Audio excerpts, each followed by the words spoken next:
बिस्मिल्लाहिर्रहमानिर्रहीम। अस्सलाम वालेकुम स्टूडेंट्स, कैसे हैं आप सब। अभी तक हम अपने चैप्टर सेल को कंप्लीट कर चुके हैं और हमने सेल में जो जो स्ट्रक्चर्स या ऑर्गेनेलीज के बारे में पढ़ा, आज के टॉपिक में हम उसको रिव्यू कर लेंगे और हमारा एक क्वेश्चन भी रेडी हो जाएगा, the difference between prokaryotic and eukaryotic cell. चलिए स्टार्ट करते हैं टॉपिक को। प्रोकैरियोटिक का लिटरली मीनिंग क्या होता है? The word pro means before और कैरियन का मतलब होता है nucleus. So the prokaryotic means before nucleus. अगर हम बात करें यूकैरियोटिक की, तो यूकैरियोटिक का मतलब क्या होता है? Eu is for true and karyon is for nucleus. It means true nucleus.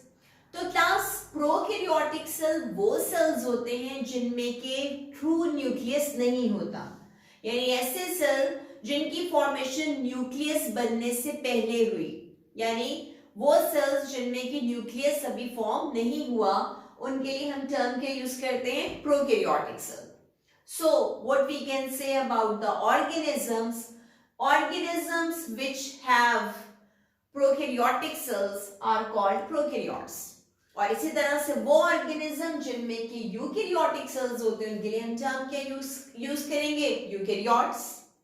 इसी तरह प्रोकैरियोटिक सेल्स के अंदर कोई वेल डिफाइंड न्यूक्लियस नहीं, जैसे कि आपको उसके नेम से ही पता चल रहा है, there is no well defined nucleus. आप जब सेल को या बैक्टीरियल सेल को देखते हैं तो आप उसमें आपको कोई भी प्रोमिनेंट न्यूक्लियस नजर नहीं आता। But when we talk about the eukaryotic cell, जैसे आपने बहुत दफे एनिमल सेल को देखा, आपने प्लांट सेल को देखा और बहुत सारे डिफरेंट टाइप के सेल्स देखे, उसमें आपको दरमियान में या समटाइम साइड पर एक प्रोमिनेंट न्यूक्लियस नजर आता है। आप फौरन समझ जाएं कि आप कौन से वाले सेल को देख रहे हैं, यूकैरियोटिक सेल को। इसी तरह से जब हम प्रोकैरियोटिक सेल की बात करते हैं कि वहां पे न्यूक्लियस नहीं है, तो इट मींस कि डीएनए कहां पर प्रेजेंट होगा? DNA is present in the cytoplasm. लेकिन अगर यूकैरियोटिक सेल की बात करें जहां पे कि न्यूक्लियस होता है, तो इसका मतलब कि यहां पर प्रेजेंट डीएनए किसके अंदर होगा? Inside the nucleus. और अगर हम डीएनए की टाइप को डिस्कस करेंगे, डीएनए की शेप कैसी होगी, तो क्लास प्रोकैरियोटिक सेल्स के अंदर डीएनए सर्कुलर होता है, सर्कुलर डीएनए। और जिस डेंस रीजन में यानी साइटोप्लाज्म में तो है, लेकिन जिस जगह पर वो डीएनए प्रेजेंट है, हम उस जगह के लिए टर्म के यूज करते हैं न्यूक्लियोइड। यूकैरियोटिक सेल के अंदर लीनियर डीएनए प्रेजेंट होता है और ये लीनियर डीएनए प्रेजेंट होगा किसके अंदर? Inside the nucleus. इसी तरह से एक बहुत कॉमन सा डिफरेंस है जो आपने बहुत पहले से भी सुना हुआ होगा कि प्रोकैरियोटिक सेल्स के अंदर मेम्ब्रेन बाउंड ऑर्गेनेलीज होते हैं। जैसे कि हम अभी सारे ऑर्गेनेलीज को ऑलमोस्ट कवर अप कर चुके हैं। हमने बात की हुई है माइटोकॉन्ड्रिया की, आपको याद है कि डबल मेम्ब्रेन बाउंड स्ट्रक्चर है। हम डिस्कस कर चुके हैं प्लास्टिड को, डबल मेम्ब्रेन बाउंड स्ट्रक्चर। हमने endoplasmic reticulum, single membrane bound discuss किया एंड सो ऑन। जितने भी मेम्ब्रेन बाउंड ऑर्गेनेलीज हैं, ये प्रोकैरियोटिक सेल में एब्सेंट होते हैं।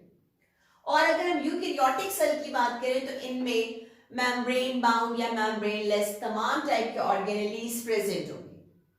And the one thing more, ribosome एक ऐसा स्ट्रक्चर है जो कि प्रोकैरियोटिक सेल और यूकैरियोटिक सेल दोनों में प्रेजेंट होता है।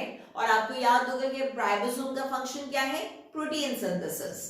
राइबोसोम जो प्रोकैरियोटिक सेल में होता है, that is smaller in size और उसका साइज होता है 70s। We have discussed in the ribosome topic. और जो यूकैरियोटिक सेल के अंदर राइबोसोम होता है, उसका साइज होता है 80s। Yes class, now we talk about the prokaryotic chromosome. Prokaryotic chromosome consists of only DNA.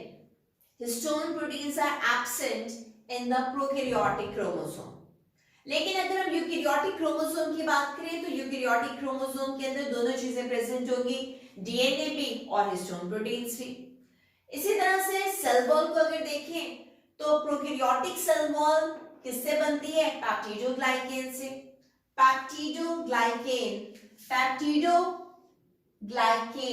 पैप्टिडो के अंदर प्रेजेंस है एमिनो एसिड के शॉर्ट फ्रेगमेंट्स की, और ग्लाइकेन का मतलब है यानी यहाँ पर कार्बोहाइड्रेट या ग्लूकोज की चेन्स प्रेजेंट है। इसका मतलब कि peptidoglycan is the combination of glucose and the chains of amino acid. हमारी बुक में एक और टर्म भी यूज हुई है सेक्युलस, कि पूरी की पूरी सेल वॉल के लिए एक और टर्म भी यूज की जा सकती है सेक्युलस की। सेक्युलस की टर्म निकली सैक से, which is the bag like structure, तो entire cell wall often regarded as sequulous। अगर हम बात करें यूकेरियोटिक सेल के अंदर सेल वॉल की, तो प्लांट्स के अंदर सेल वॉल बनती है सेलुलोज से, फंजाई के अंदर सेल वॉल बनती है काइटिन से, और एनिमल्स के अंदर सेल वॉल एब्सेंट होती है। सेल मेम्ब्रेन को अगर हम डिस्कस करें तो क्लास सेल मेम्ब्रेन जो है दिस इज सेल मेम्ब्रेन को अगर हम डिस्कस करें तो सेल मेम्ब्रेन के अंदर लैकिंग होती है कोलेस्ट्रॉल की या स्टीरोल्स की।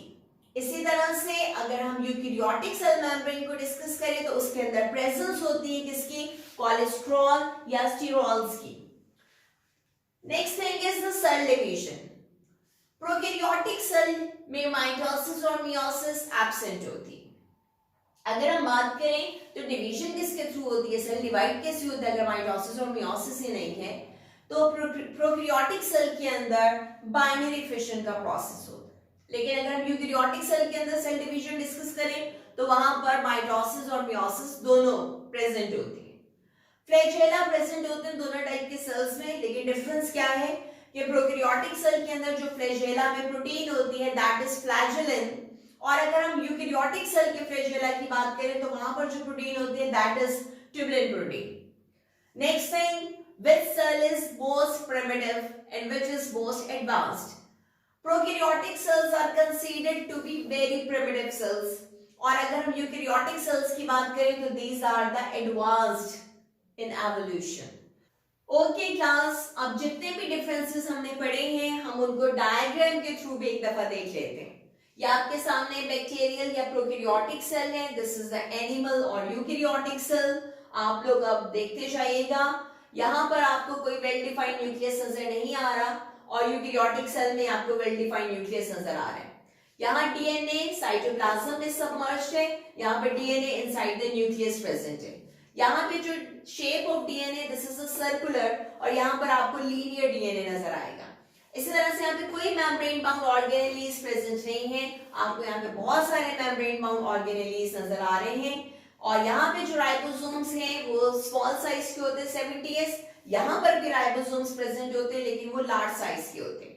यहाँ पर जो डीएनए, यहाँ पर जो क्रोमोसोम है वो सिर्फ डीएनए पे कंसिस्ट करता है, और यहाँ पे क्रोमैटिन या क्रोमोसोम जो है वो डीएनए और हिस्टोन प्रोटीन दोनों पे कंसिस्ट करता है। इसकी सेल वॉल जो है वो पेप्टिडोग्लाइकेन की बनी होती है, और ये डिपेंड करता है कि कौन सा वाला ऑर्गेनिज्म है, प्लांट है तो सेलुलोज, और अगर फंजाई है तो काइटिन। इसी तरह से अगर हम डिस्कस करें सेल मेम्ब्रेन की, तो सेल मेम्ब्रेन के अंदर कोलेस्ट्रॉल या स्टीरोल नहीं होते, और इस केस के अंदर कोलेस्ट्रॉल या स्टीरोल प्रेजेंट होते हैं। यहाँ पे सेल की डिवीजन बाइनरी फिशन के थ्रू होगी, और यहाँ पे सेल डिवाइड होगा माइटोसिस एंड मियोसिस से। यहाँ पर फ्लैजेला प्रेजेंट है जो कि फ्लैजेलिन से बने हुए, यहाँ पर भी फ्लैजेला प्रेजेंट हो सकते हैं, लेकिन यहाँ पे जो प्रोटीन इन्वॉल्व होगी that will be the tubulin. Okay class, ये था हमारा आज का टॉपिक। आज ट्यूटोर में थोड़ा सा डिस्टर्ब है और इसलिए मुझे थोड़ा सा तंग भी कर रहा है। होपफुली आज के टॉपिक में आपको कोई भी प्रॉब्लम नहीं होगी, और लाइक और सब्सक्राइब करना ना भूलें। अपना ख्याल रखिएगा। अल्लाह हाफिज।